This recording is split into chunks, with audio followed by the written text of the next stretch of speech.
大家好，欢迎收看这期的公子视频。上次我们讲了成都的大学生运动会，除了在开幕式上日本、韩国的代表团遭到现场观众的无视，那除此以外呢，还有另外一个小插曲，就是一个台湾的运动员被称为排球甜心的廖一任，他是作为台湾队的这个代表团的这个旗手出现在这个现场的开幕式的，然后很多人夸他长相甜美，然后一度上了微博的热搜榜。结果有人就顺藤摸瓜挖出来他在 IG 这个 Instagram 上面的一个照片，他说他准备出国比赛了时隔5年终于出国比赛了。结果小粉红就破防了，玻璃心碎一地，说你从台湾到中国大陆怎么能够叫出国就这个出国的词儿也刺激到他们了，他们受不了了，然后号召所有的这些爱国粉红们都来围攻他。我们看到他的这个 IG 上面的留言已经破千，大量的粉红五毛去出征，但是呢也有一些为他打抱不平的，然后甚至在底下就吵起来了。我们看有人留言说我们对台独零容忍，骂这个女孩是台独分子，因为他说出国这个词儿了嘛，然后说我们欢迎他，他不领情，台独抹黑在成都举行的大运会。我真的没看出来怎么就抹黑了。然后说为何你们这么普通却又这么自信，说中国台北的妹子太可爱了就故意在台北前面要加个中国来吃豆腐。后面还说大陆人给你欢呼，你在 IG 阴阳，真有你的，滚吧。还说台湾省队妹子好可爱把台湾参与这个大学生运动会的队伍说成是省队。那省队的话，那其他的省份怎么没出现呢？怎么就出现台湾了呢？对不对他无法做出解释。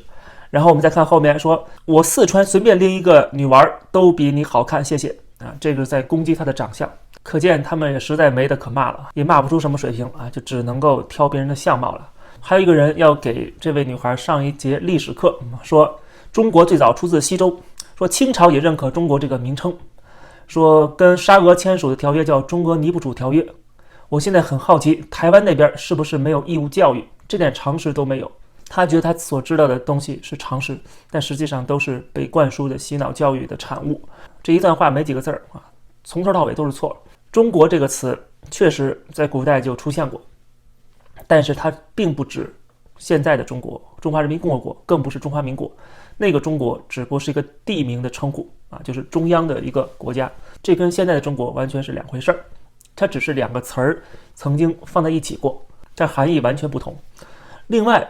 说大清帝国自称中国，说这个尼布楚条约作为证明，可是问题是大清国跟其他国家签署的所有条约全部是用满文，以所谓中国跟外国签署的条约连中文都没有，这个说不过去吧。所以可以看到就是中国也好，中文也好，这些概念都是近代的产物。尼布楚条约当中确实提到自己国家的时候用的是中央之国这个说法，但是没有中国这个汉语词汇 OK。 而且他引用尼布楚条约其实恰恰就证明了这个概念是非常新的，是后来才有的，是在17世纪才开始的 OK。 那在之前呢，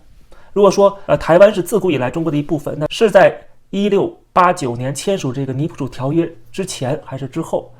对吧？在这之前从来没有正式文件用中国指代这个国家，所以也就是说大清帝国不叫中国，不是中国。只有在尼布楚条约之后才可以说在这个条约当中大清帝国自称中央之国。但是即使如此，注意即使如此也没有中国这个汉语词汇出现。而且就在签署尼布楚条约之前没几年，台湾才成为大清帝国的一部分。而在此之前呢，你既然讲自古以来，那么咱就看看再往古一点，台湾为什么连大清帝国的领土都一部分都不算，对吧？后来施琅入侵台湾，最后打下这场战争胜利之后，推翻了当时的这个郑克爽的政权，才把台湾这个夺过来。那么这算不算是一种侵略、兼并，或者说就是赤裸裸的殖民？所以说后来一直200多年是殖民时代，是大清帝国对台湾的殖民。因为在此之前，在1863年之前，台湾都不是大清帝国的一部分，不仅不是大清帝国的一部分，也不是东亚大陆上任何一个帝国的一部分。所以说自古以来这个词汇是根本不成立的。如果你非要说它成立的话，那只能证明台湾过去自古以来不属于中国，而且连大清帝国在尼布楚条约之前都不是中国。所以我看到五毛粉红去卖弄那点他仅有的贫乏的历史知识，就觉得特别可笑。你们学的这些东西不就是中学那个历史课本上面那些东西吗？对吧？谁没学过似的，对吧？但是问题是，这里边有多少是断章取义的，是多少故意带风向、带节奏、扭曲历史事实的？所以这些小粉红没有自己的思辨能力，而且知识又贫乏，很多常识他不懂，所以就以为中学教科书那点东西就是常识，还去拿出来炫耀，还去教育其他人，真的太可笑了所以我们从解读他们的这些留言上面，也能够获得一些新的信息和知识。所以你要看到任何人在说什么台湾自古以来是中国的一部分的时候，那你就要问一问，自古以来有多古？他们所指的中国，也就是现在的中华人民共和国，可是1949年才建立的。所以说他们最没有资格讲什么自古以来了。那么我们最后再看一个留言，也特别有意思。这个人说，在中国前朝残余势力地区保护好自己，等着祖国来解放你这个小粉红就开始意淫了，要解放台湾了。你们过去说红旗插遍全球，要解放全世界的，对吧？现在怎么过了70年了，连台湾都没解放？你们怎么搞的？居然今天还有脸在这说，要是我早就找个地缝钻进去了。而且什么前朝残余势力，那更可笑了。国民党蒋介石政权早就已经被扫入历史的垃圾堆，台湾今天已经实现了主权在民，已经成为台湾人的台湾，所以说根本没有前朝势力。有这种说法，所谓前朝势力这还是一种专制思想、腐朽落后的意识形态。毕竟中国还是属于这个过去跟前朝一样的一个专制时代所以说今天的中国人有这种专制思想也可以理解了。但是就是看到改革开放都几十年了，按说中国应该跟这个世界融入，大多数中国人都会上网，还有这么多的课外书可以去阅读。虽然现在的舆论审查也很严，但是还是能够找到很多书的，对吧？还是能够获得这方面的知识的。很可惜，现在中国的这种应试教育导致大家没有时间去看什么课外书，完全是接受那套洗脑流程。哪怕你会翻墙，居然也是变成现在这种背井离乡的井底之蛙。上 IG 上面给这个女孩留言的不都是会翻墙的吗？或者是已经出国的海外的华人，但是居然还是这副表现，真的让人感觉无可救药。而随着习近平的不断的倒行逆施继续的进行闭关锁国的这些政策，那中国可能甚至比改革开放时期更加的封闭，更加的愚昧。那么还好，在海外其他的国家有自由的信息流通，比如说最近几天，韩国总统尹锡悦就访问了韩国当地的水产市场，他劝说当地的水产商贩说不要担忧日本核污染水的排海计划。他甚至表示说，聪明的国民不会被谣言所动。我觉得韩国人选出了这样的领导人，有这样的领袖是非常值得骄傲的。他知道大势所趋，知道什么是对韩国最有利的，所以他不愿意去配合那些民族主义者去煽动狭隘的仇日的情绪，去故意造谣，去跟这个世界主流文明和常识对着干。所以说尹锡悦能够说出这种话来，我真的要给他鼓掌。当然了，中国人肯定不满意了。这条消息在中国底下有很多的留言在骂他，说小棒子为了捧小日子全疯了。你看，这就是典型的一种狭隘的民族主义者甚至种族主义者。小棒子小日子，这不都是在贬低他国吗？到底是谁疯了？是谁在不顾科学、不顾常识、不顾国际社会的共识，一意孤行，通过反对日本排放核污水这样的一个事情来大做文章，来攻击日本，煽动民族主义？到底是谁为了政治，为了维护自己的统治，煽动民意，然后被煽动的人才真的是疯了？还有很多人说姓尹的已经疯了，说这个总统活不到正常寿命开始咒别人，甚至又攻击他夫人的长相，说他是像充气娃娃在暗讽尹锡悦的夫人曾经整容。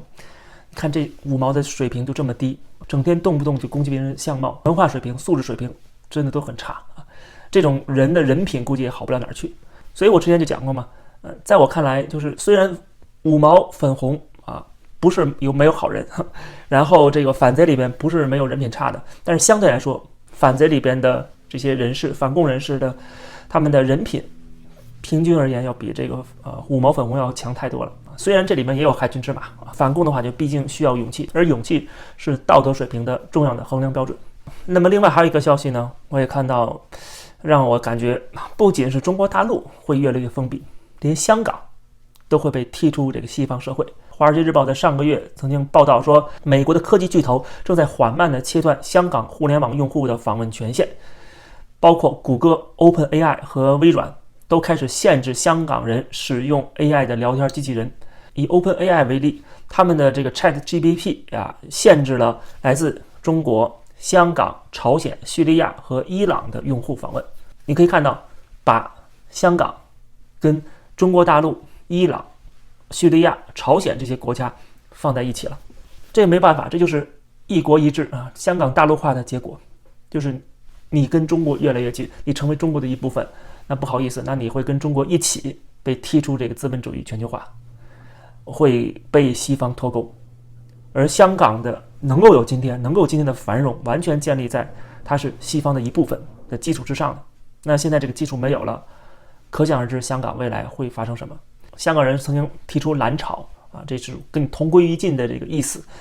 啊，不是香港的反对者要蓝潮，现在最后是中共会蓝潮，这是我之前的论断，是中共的倒行逆施会毁掉香港，会让香港跟中国一起成为全球公敌。所以未来某一天，香港人想要去收取国际上的信息，都可能要翻墙了。最后呢，补充一点，就是上次讲到了意大利可能要退出一带一路。那最新的消息是，他们的国防部长直接公开的表示说，他们曾经加入一带一路是个极其糟糕的决定。加入一带一路没有给意大利带来任何好处，而且反而使得大量的资金流失，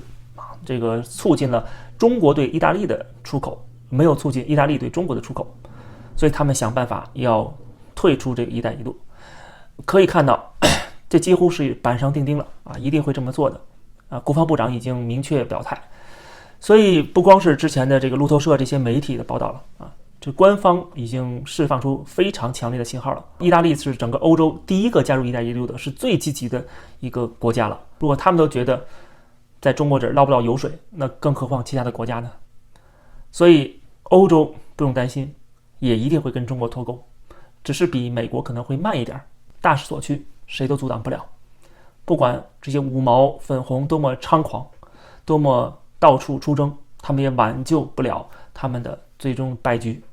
好，感谢收看这期的公子视频，欢迎大家点击订阅这个频道。如果大家喜欢这个节目的话，也欢迎加入会员。我们下期节目再见。